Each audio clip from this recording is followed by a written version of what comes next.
on the That's desk. fair. That's fair. That's fair.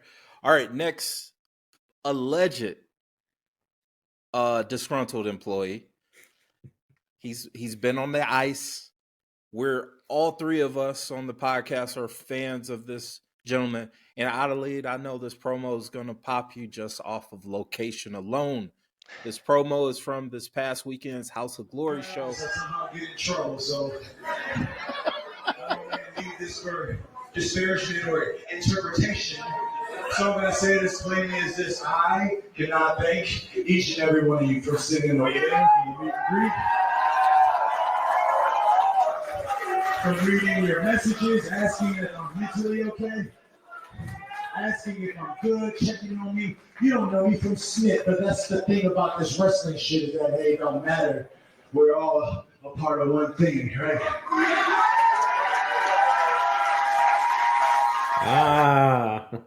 I have loved wrestling since I was 7. I told my mom I would buy her a house off of this, and God damn it, I have done that, and I'm close to giving her everything else that she wants.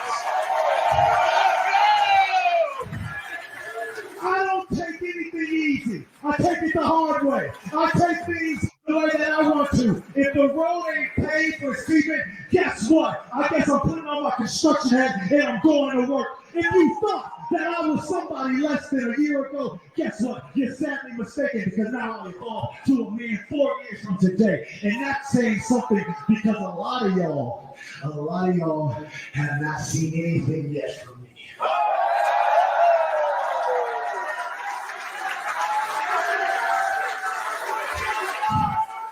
With the last dying breath in this New Orleans heart, I tell you this, I'm gonna stay absolute till I D-I-E. You heard? And you best believe that I'm gonna make sure I make a quick trip back here to Chicago. Had his match, won his match, and had to talk to the people for a quick second.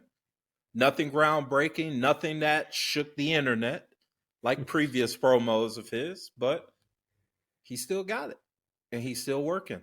Adelaide, what are your thoughts on that promo? Emanating for Logan Square Auditorium in Chicago, and one of the real cool venues, to watch wrestling. Yes. Real love that intimate, real compact, and whoever sets up there, clearly, they know what's going on. Mm-hmm. Ricky takes advantage of that because he's speaking obviously to a worldwide audience because this is going to eventually be online or is online, but he's speaking to the crowd there in person. And Paul Heyman talks about being on the island of irrelevancy or relevancy, and here's Ricky trying to get off that island and find a way to stay relevant despite not having TV time, despite not having a presence in the company that he's currently signed to, right, and keeping his name alive, right, saying I'm going to stay absolute until the day I die, basically. All these elements of passion in what was it, maybe a 2-minute promo. It felt like it was so short, but a pro through and through, because he acknowledges the situation without really throwing anybody under the bus, which is pretty impressive to say because, again, he's clearly speaking to a smart crowd. I mean, there's literally a dude with a post-wrestling shirt out in the background. Right. So we get it. They get it. Mm-hmm. He doesn't have to add too many details, and it's short and sweet. And it gives us a state of affairs. It's almost like a state of Ricky Starks. And short of telling us I got 3 months left on my contract or something, which who knows, but shout out to him, one of the guys that we're definitely going to be keeping our eye on because so much potential and so much, unfortunate situation what he finds himself in. Definitely. Now, prior to that promo, or you catch the tail end of it, he's like, "Let me not say anything that'll get me in trouble." Like that was a little one of those. But we talked about it. He's on ice right now, Greg. His situation is he's currently with All Elite Wrestling. A lot of us are speculating that he wants to go across the road to WWE. And that's the reason why Tony has made that decision to not put him on television.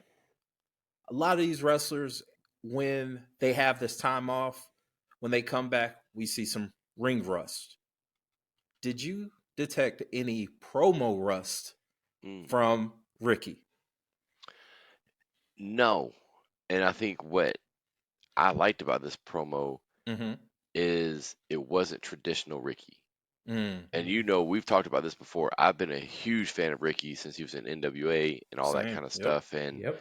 that's where I was introduced to him. And I remember just being in that building. There's an aura about that dude. And like just Mm. even being around him, like when I met him, it's just something about him. Like that's a star. Mm-hmm. And he has his promos were kind of rock-esque type Mm. promos and stuff. That was from the heart. The way he came across, it was genuine. It had passion, and he didn't blast anybody per se. Right. Right? He to your point, out of lead, he knew who he was talking to, so he could kind of talk in code a little bit.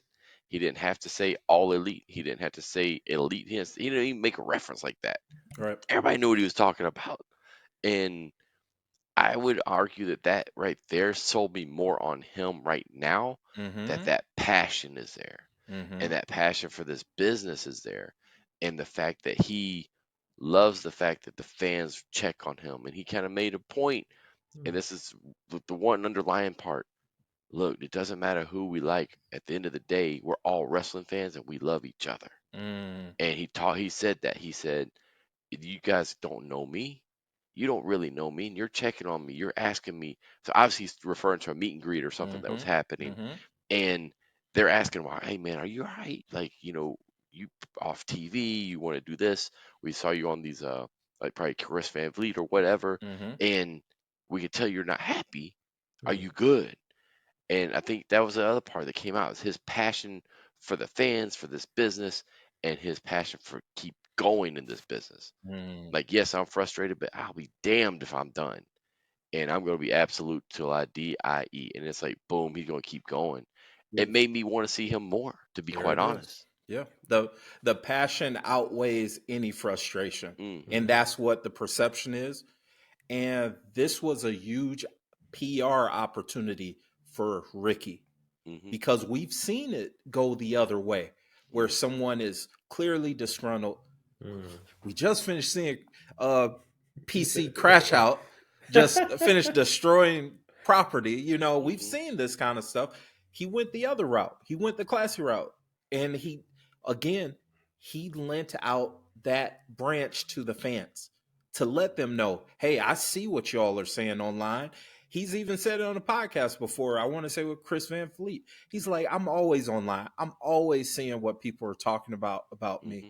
One thing people critique about me is that I respond to everything. Well, I'm gonna respond because I see it, because I Hmm. care. And he took a hold of that and he owned it as, I appreciate y'all caring about me.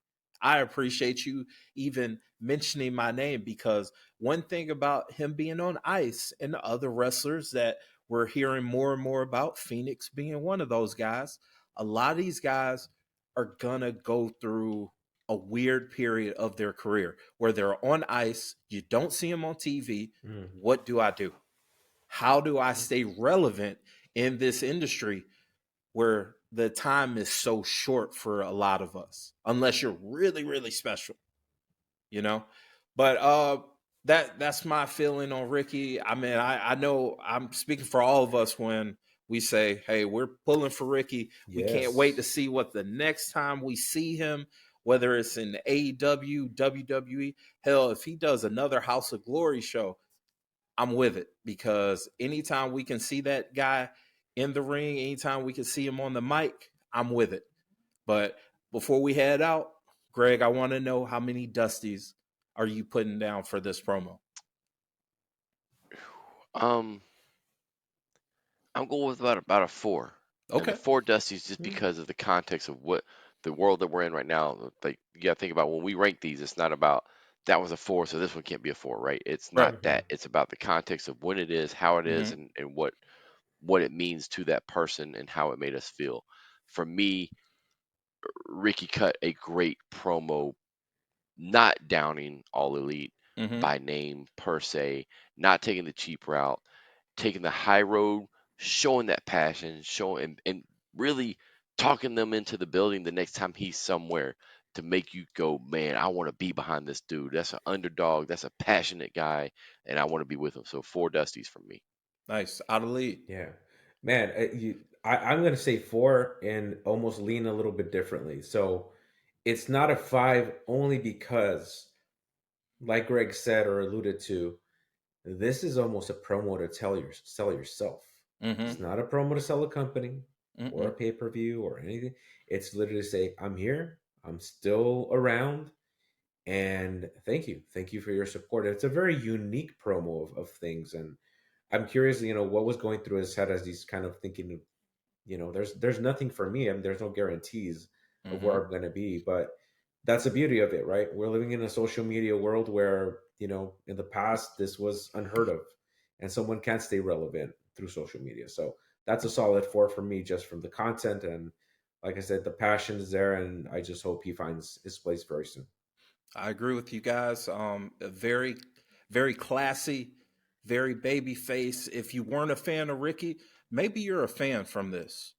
Yeah. And for that reason, I'm going to give it 5 Dusties, fellas. This Yeah. is a baby face promo, man. He just finished having a match. You could see it on his body. He just finished getting his chest slapped to raw meat, and he still cut a very eloquent, passionate promo. Even had a couple of funny lines of, if I'm here to work, I'm gonna put on construction hat and get to work, like that kind of stuff. That's the kind of stuff you want to hear from a person that's been on ice. That's a person that's the type of energy that you want to see from someone that you may not see again for quite some time. So for that reason, Ricky, you're getting 5 Dusties from me, and we're definitely cheering for you, brother. We're definitely cheering for you. If you haven't already, like, comment, subscribe, and of course, look us up on socials at Suplex Dinner Club. And be sure to check out our other projects. We talk college football on Dogs versus All Y'all. That's a weekly college football podcast where we don't just talk about the Georgia Bulldogs, we talk about all things college football. The Life and Times Pod, which is short for the Life and Times of a Restaurant Lifer podcast, where I have some chill conversations with some cool and interesting people that I've met in my years in the hospitality industry. And of course, check out Talk 'em in the Building. That's a pro wrestling podcast where we solely focus on the promo. We talk about the talkers, we hype the hype man, and we pontificate on the promo. It's a fun project, and if you're a pro wrestling fan, I'm sure you're going to enjoy it. If you're into TV and movie reviews, check out Four Corners Cinema with Ari and Adrian, a podcast where 2 lifelong pro wrestling fans review film and other forms of media that just so happen to have some of our favorite pro wrestlers. The Suplex Dinner Club family is growing, and I would love for you to be a part of it.